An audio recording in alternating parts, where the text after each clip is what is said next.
Nous, on voulait faire un film dans lequel il y avait une enquête policière, mais aussi un film centré sur un personnage un peu particulier, Max, qui est une sorte de flic qui sait s'adapter à la personnalité des personnes qui l'interrogent.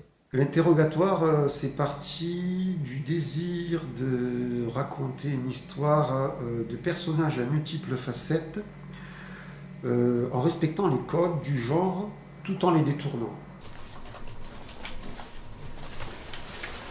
Ce qui était très intéressant, c'est qu'il fallait jouer effectivement sur deux facettes. Le scénario, quand je l'ai reçu, on va dire moi, pour moi, il était très clair. J'ai tout de suite compris de quoi ça parlait. J'ai vu le côté double du personnage. J'ai vu les différents personnages qui se dessinaient. Donc je trouvais que le scénario que vous aviez écrit avec Stéphane était vraiment très bien écrit. Malheureusement, c'est un court métrage, donc on avait beaucoup d'idées avec Fred qu'on avait mis sur le papier, y compris dans le découpage technique, les cadrages. On n'a pas pu montrer toutes les subtilités de la transformation du personnage parce que le format était trop court. On avait un tournage d'un week-end. Fred, il a ce talent pour réunir une équipe, des gens avec qui il a l'habitude de bosser. Et c'est ce que je trouve assez formidable, c'est que du coup,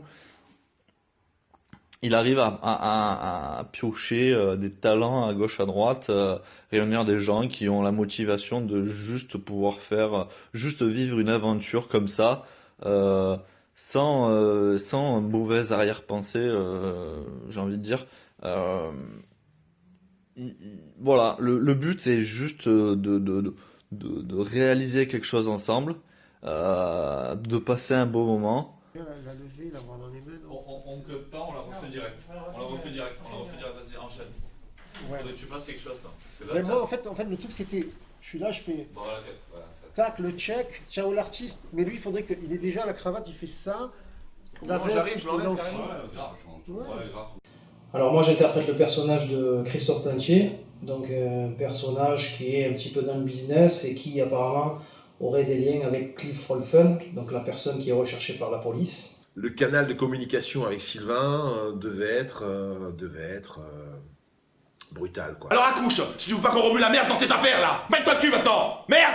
En lisant le scénario, on découvre que c'est un personnage qui trempe un petit peu dans le business, mais sans être forcément un truand. Ses traits de caractère qui ressortent, c'est surtout l'arrogance. Il est sûr de lui, il a de l'aplomb et il aime surtout défier les personnages en face de lui.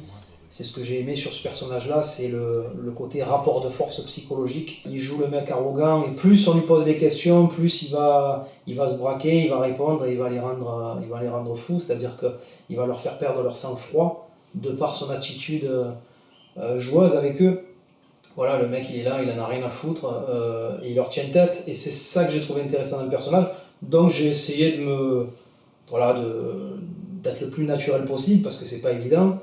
Voilà, donc c'est comme ça que j'ai essayé d'habiter le personnage. C'était assez marrant parce qu'on avait Sylvain Pellissier qui est réalisateur hein, quand même hein, à la base, qui s'était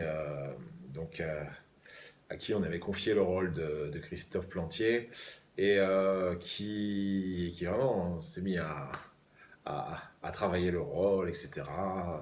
À montrer qu'il était du milieu, plutôt baroudeur, provocateur et tout.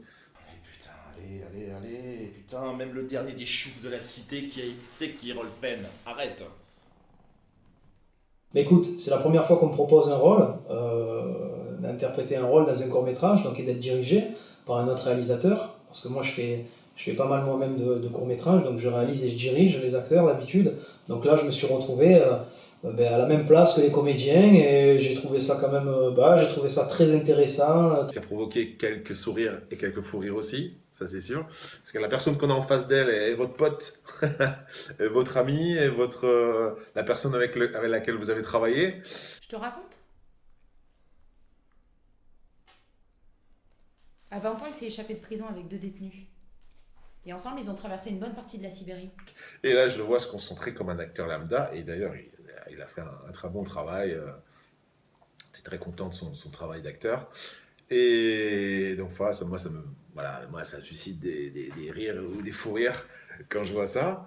Même le dernier des choufs de la cité, c'est qui Rolfen. Alors arrête de te fendre la gueule! Donc j'avais 2 comédiens en face de moi, donc j'ai rencontré Charlène, donc une très bonne comédienne, et Stéphane, un comédien avec qui a déjà joué dans mes courts-métrages 3 ou 4 fois, et c'est vrai que où on a rigolé, c'est que quand on se donne la réplique, on n'a pas l'habitude, ça lui a fait bizarre même à lui, que je lui donne la réplique, alors que d'habitude c'est pas cette configuration qu'on a, c'est je le dirige, il fait son rôle, alors que là je joue en face de lui, donc c'est vrai qu'on en a rigolé. Quand je dis action, Sylvain, fais-moi légèrement, tu sais, voilà, un petit truc comme ça. Et toi, Charlène, tu as qui est-ce? À l'origine, j'avais pensé cette histoire comme un moyen métrage de une demi-heure environ.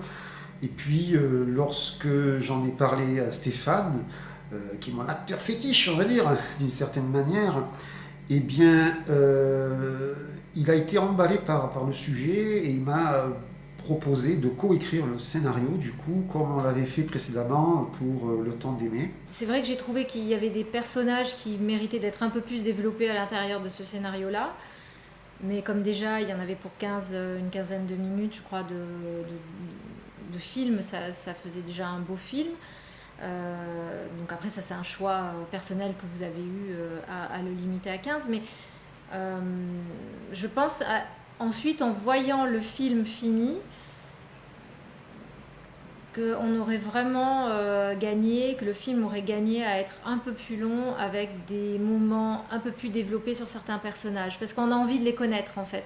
Très vite, on s'attache à chacun des personnages. On n'a pas pu développer tout ça, tous ces petits moments d'observation, d'analyse, de scan psychologique de Sylvain et de scan psychologique de Catherine. Malheureusement, bon, c'est ça que je regrette un peu dans le tournage, mais c'est vrai que bon, c'est un court-métrage et il aurait fallu peut-être aller dans ce cas-là, vers un moyen-métrage, effectivement, de manière à développer plus ses subtilités, parce que ça devait être aussi le corps du film.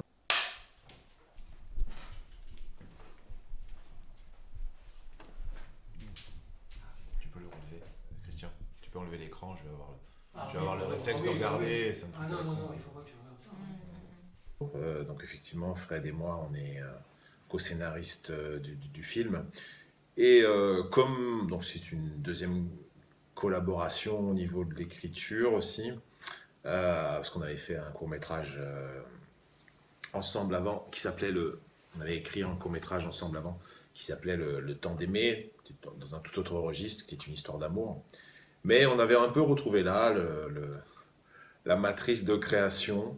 J'ai tellement aimé que je l'ai trouvé court, parce que je trouve que ce court-métrage méritait quand même d'être un peu plus long. Tous les personnages mériteraient d'être développés pratiquement dans un moyen-métrage.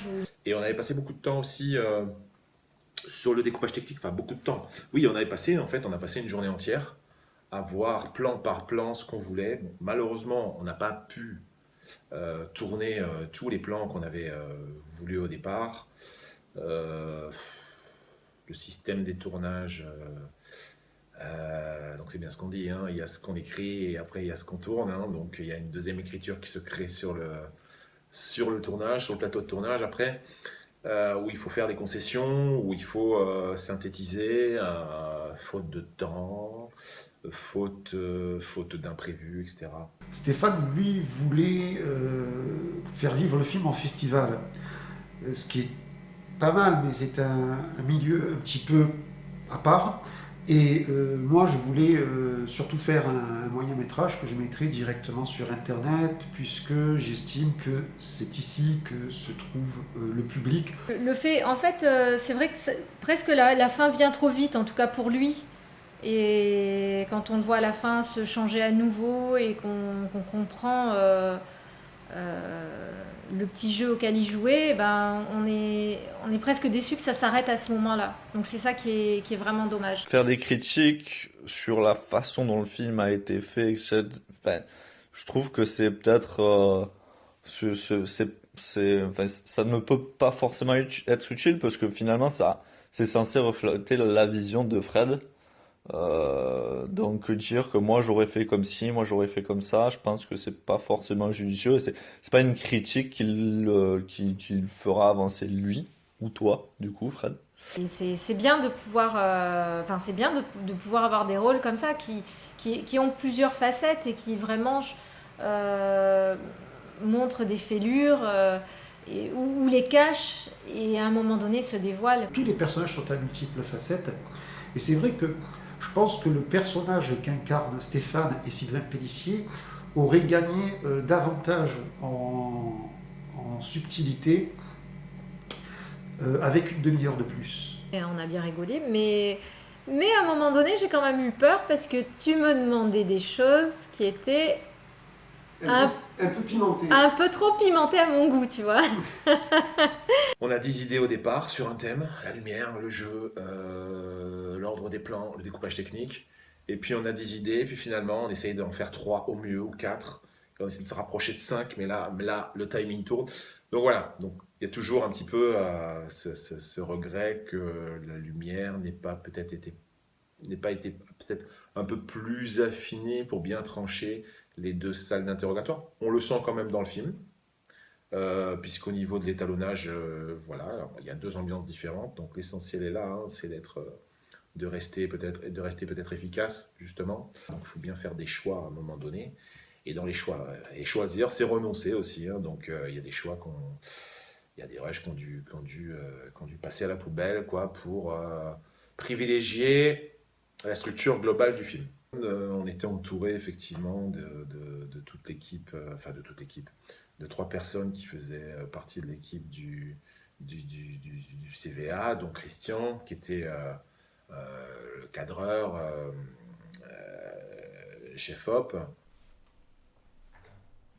Fred, fais-le plus rapidement. Max, 1-0, Max. Putain, là, tu peux y aller. Là. Ok, Max, d'accord. 1-0. Vas-y. Ok, ça va. Max, 1-0, tu peux y aller. C'est trop là. C'est encourageant de voir que voilà, des personnes viennent faire progresser le projet. Du coup, même si parfois on a des divergences artistiques, ce qui est tout à fait normal, hein, en plus c'est logique, eh bien, n'empêche, je ne peux que remercier toute l'équipe d'avoir participé et permis à ce que ce film existe. Mais en tout cas, c'est toujours un plaisir que de retrouver les différentes équipes, les différents acteurs et actrices qui sont d'une motivation. C'est exceptionnel d'avoir des gens comme ça motivés et pas appâtés par l'appât du gain ou quelque chose comme ça. Voilà. J'ai envie de dire que ça continue. J'ai envie de dire qu'on en fasse d'autres. J'ai envie de dire que ben voilà, hein, qu'un jour ça paye. Je trouve que la musique était bien placée. Je trouve qu'il y avait aussi, de la part du travail de Fred, un assez bon rythme. Et moi, ce que j'apprécie particulièrement dans un film, c'est les silences. Donc j'ai bien aimé cette façon de Fred de gérer les silences. J'aime bien le générique aussi, le générique du début. On a envie, en fait, quand on voit le film fini, on a envie d'en voir plus, on a envie presque de voir une série. Fred a réussi aussi, je trouve, à mêler ces 2 histoires parallèles, justement, de ce Max, Caméléon, et ce jeu de faux semblants avec Sylvain et Isabelle dans leur personnage, y compris le flashback. Le flashback aussi, j'ai bien aimé ça, effectivement, avec la scène de Jérôme Carré et d'Isabelle et Sylvain, Isabelle et Sylvain après. Je trouve que elle était bien, cette scène. Elle donnait un peu du relief, parce que comme on est un peu dans le huis clos, on avait un peu cette sortie à un moment donné du huis clos avec les flashbacks. Petite ambiance conviviale, bienveillante. Moi qui étais un petit peu stressé parce que je suis pas comédien, forcément j'ai eu 2 acteurs super en face de moi qui m'ont mis à l'aise. Fred m'a mis à l'aise, tout le monde était super sympa. Au début, j'étais stressé parce que j'ai pas l'habitude d'être là, je voyais le cadre, tu vois, moi j'ai mes réflexes de réalisation, donc forcément t'as envie de regarder la lumière. Mais bon, t'es pas là pour ça aujourd'hui, donc aujourd'hui j'étais là pour interpréter le rôle de Christophe Planchi. Une fois que je suis rentré dedans, voilà, ça s'est très bien passé. Non, vraiment, vraiment une bonne expérience. Et ça peut aussi ouvrir peut-être des perspectives. Donc moi, ça me servira aussi pour tourner dans mes propres cours, puisque c'est ce que je fais un petit peu en ce moment. Donc je remercie Fred encore une fois, et c'était vraiment une très très bonne journée.